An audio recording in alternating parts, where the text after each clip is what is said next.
ರಾಜ್ಯದಲ್ಲಿ ಹಿಂದೂ ಸಮಾಜ ಅನಾಥವಾಗಿದೆ. ಮುಂದಿನ ಚುನಾವಣೆ ಹಿಂದುತ್ವದ ಮೇಲೆ ಆಗುತ್ತೆ, ಕೇಸರಿ ಪಡೆ ಗೆಲ್ಲುತ್ತೆ ಅಂತ ಹೇಳಿ ಹುಬ್ಬಳ್ಳಿಯಲ್ಲಿ ಮಾಜಿ ಡಿಸಿಎಂ ಕೆಎಸ್ ಈಶ್ವರಪ್ಪ ಹೇಳಿಕೆ ನೀಡಿರುವಂಥದ್ದು. ಮುಸಲ್ಮಾನರಿಗೆ ಕರ್ನಾಟಕ ರಾಜ್ಯ ಸ್ವರ್ಗ ಆಗಿಬಿಟ್ಟಿದೆ, ಹಿಂದೂಗಳಿಗೆ ನರಕವಾಗಿದೆ. ಹೀಗಾಗಿ ರಾಜ್ಯದಲ್ಲಿ ಸಿಎಂ ಡಿಸಿಎಂ ಕುವೆಂಪು ಮಾತನ್ನು ಪ್ರಸ್ತಾಪ ಮಾಡ್ತಾರೆ.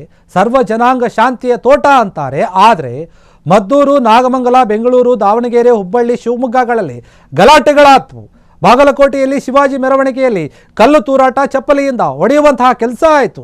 ಸಿಎಂ ಡಿಸಿಎಂ ಹಾಗೂ ಗೃಹ ಮಂತ್ರಿಗಳು ಕಠಿಣವಾದ ಕ್ರಮವನ್ನು ತೆಗೆದುಕೊಳ್ಳಬೇಕಾಗಿತ್ತು, ಆದರೆ ಏನೂ ತಗೊಳ್ಳಿಲ್ಲ.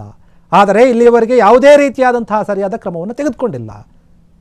ಎಸ್ಪಿಗೆ ಮಸೀದಿಯಿಂದ ಬಂದಂತಹ ಕಲ್ಲಿನಿಂದ ರಕ್ತ ಬಂದಿದೆ, ಅವರ ಮೇಲೆ ಕೂಡ ಹಲ್ಲೆಯಾಗಿದೆ. ಅವರನ್ನು ಕೂಡಲೇ ಬಂಧಿಸುವಂತಹ ಕೆಲಸ ಆಗಬೇಕಾಗಿತ್ತು, ಅದಾಗಿಲ್ಲ. ಮಸೀದಿ ಇರೋದು ನಮಾಜ್ ಮಾಡೋಕೆ, ಕಲ್ಲು ಚಪ್ಪಲಿಯನ್ನು ತೂರೋಕಲ್ಲ. ಅದಕ್ಕೆ ಇದೆಯಾ ಅಂತ ಪ್ರಶ್ನೆ ಮಾಡಿದ್ದಾರೆ.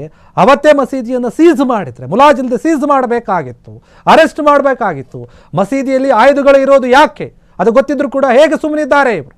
ರಾಷ್ಟ್ರದ್ರೋಹಿ ಚಟುವಟಿಕೆಗಳಲ್ಲಿ ಭಾಗವಹಿಸ್ತಾ ಇದ್ದಾರೆ. ಅನೇಕ ಮುಸಲ್ಮಾನರ ಮೇಲೆ ಕ್ರಮವನ್ನು ಕೈಗೊಳ್ಳಿ ಅಂತಂದರೆ ಅದ್ಯಾವ ಕೆಲಸವೂ ಕೂಡ ಇಲ್ಲಿವರೆಗೂ ಆಗಿಲ್ಲ.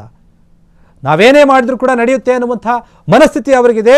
ಕಾಂಗ್ರೆಸ್ ನಮ್ಮನ್ನು ರಕ್ಷಣೆ ಮಾಡುತ್ತೆ, ಕಾಂಗ್ರೆಸ್ ಸರ್ಕಾರ ಇದೆ ಎಂಬ ಧೈರ್ಯದಲ್ಲಿ ಅವರು ಈ ರೀತಿಯಾಗಿ ನಡೆದುಕೊಳ್ತಾ ಇದ್ದಾರೆ. ಇಂತಹ ಘಟನೆಗಳು ಭಾಗಿಯಾಗ್ತಾ ಇದ್ದಾರೆ, ಮರುಕಳಿಸ್ತಾ ಇವೆ. ಈ ಘಟನೆ ನಡೆದಾಗ 7 ರಿಂದ 8 ಜನ ಮುಸ್ಲಿಮರನ್ನು ಅರೆಸ್ಟ್ ಮಾಡಿದ್ದಾರೆ ಅಷ್ಟೇ. ಮತ್ತೆ ಜಾಮೀನು ಕೂಡ ಪಡೆದು ಅವರು ಹೊರಗೆ ಬಂದಿದ್ದಾರೆ. ಏನು ಮಾಡಬೇಕು ಇದನ್ನು? ಇದರಲ್ಲಿ ರಾಜ್ಯದಲ್ಲಿ ಗಾಂಜಾ ವ್ಯಸನಿಗಳ ಜಾಸ್ತಿ ಆಗ್ತಾ ಇದ್ದಾರೆ. ಪಾಕಿಸ್ತಾನ ಜಿಂದಾಬಾದ್ ಅಂತ ಕೂಗ್ತಾರೆ.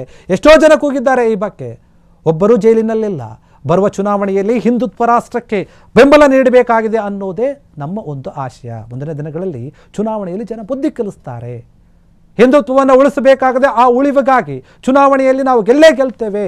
ಹಿಂದೂಗಳು ಏನೋ ತಪ್ಪು ಮಾಡಿದ್ರು ಅವ್ರ ಮೇಲೆ ಕ್ರಮ ತಗೋತಾರೆ, ಆದರೆ ಬೇರೆಯವರು ಮಾಡಿದ್ರೆ ಯಾಕಿಲ್ಲ? ಶಾಂತಿಯಿಂದ ಇರೋದೇ ತಪ್ಪ ನಾವು ಹಾಗಾದರೆ ಹಿಂದೂಗಳು?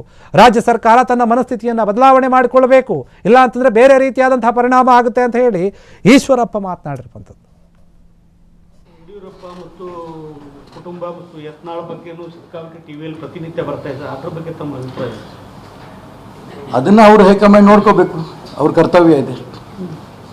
ಕಾಂಗ್ರೆಸ್ ಬಗ್ಗೆ ಇಷ್ಟು ಕಳ್ಕಳಿ ಇದ್ದವರು ಬಿಜೆಪಿ ನಿಮ್ಮ ಮೂಲ ಪಕ್ಷ, ಅದು ಹಿಂದಿನ ಪಕ್ಷ. ನಾನು ಕಾಂಗ್ರೆಸ್ಸಿನ ಬಗ್ಗೆ ಕಳ್ಕಳಿ ಇಲ್ಲ, ರಾಜ್ಯದ ಜನರ ಬಗ್ಗೆ ಪ್ರಶ್ನೆ ಕೇಳಿದ್ರಲ್ಲೋ ನಾನು ಚೂರು ಮಾತಾಡಿದ್ರೆ ನೀವು ಮತ್ತೆ ಮಾತಾಡಿ. ನಾನು ರಾಜ್ಯದ ಜನರ ಬಗ್ಗೆ ಕಳ್ಕಳಿ.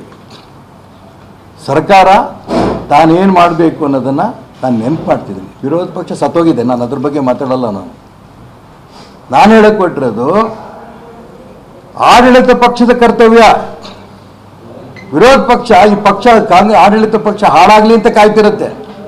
ಜನಗಳಿಗೆ ಒಳ್ಳೆಯದಾಗತ್ತೋ ಬಿಡುತ್ತೆ ಅಲ್ಲ, ಯಾಕೆ ತಾವು ಅಧಿಕಾರಕ್ಕೆ ಬರ್ಬೋದು ಅಂತ. ನಾನು ಅದಕ್ಕೋಸ್ಕರ ಅಧಿಕಾರಕ್ಕೆ ಅವ್ರು ಬರ್ತಾರೋ ಬಿಡ್ತಾರೋ ನಾನು ಅದ್ರ ಬಗ್ಗೆ ಹೋಗಲ್ಲ. ಈಗ ನೀವು ಅಧಿಕಾರದಲ್ಲಿ ಬಂದಿದ್ದೀರಿ, ಜನ ನಂಬಿ ನಿಮ್ಗೆ ಓಟ್ ಕೊಟ್ಟಿದ್ದಾರೆ, ಅವ್ರಿಗೆ ಸೋಲಿಸ್ಬಿಟ್ಟಿದ್ದಾರೆ. ನಿಮ್ಮ ಡ್ಯೂಟಿ ಅಲ್ವಾ ಜನಕ್ಕೆ ಕೆಲಸ ಮಾಡಬೇಕಾದ್ದು. ಇದನ್ನು ಮಾಡಕ್ಕೆ ಕೇಂದ್ರದ ಬಿಡ್ತಾ ಇಲ್ಲ ಅಂತೇಳಿ ತಣ್ಣಿ ಕೂತ್ಕೊಳ್ಳಿ. ಇದು ನನ್ನ ಒತ್ತಾಯ. ಸರ್ ಏನು ಹೇಳ್ತಿದ್ರಿ? ಏನು ಪ್ರಯತ್ನ ಆಗಿದೆ? ಏನು ಪ್ರಯತ್ನ ಆಗಿದೆ? ಕ್ಷಣ ಕ್ಷಣದ ಸುದ್ದಿಗಳಿಗಾಗಿ ಫ್ರೀಡಂ ಟಿವಿ ಸಬ್ಸ್ಕ್ರೈಬ್ ಮಾಡಿ, ಲೈಕ್ ಮಾಡಿ ಹಾಗೂ ಫಾಲೋ ಮಾಡಿ. ಹೊಸ ಸುದ್ದಿಗಳ ನೋಟಿಫಿಕೇಶನ್ಗಾಗಿ ಬೆಲ್ ಐಕಾನ್ ಮೇಲೆ ಕ್ಲಿಕ್ ಮಾಡಿ.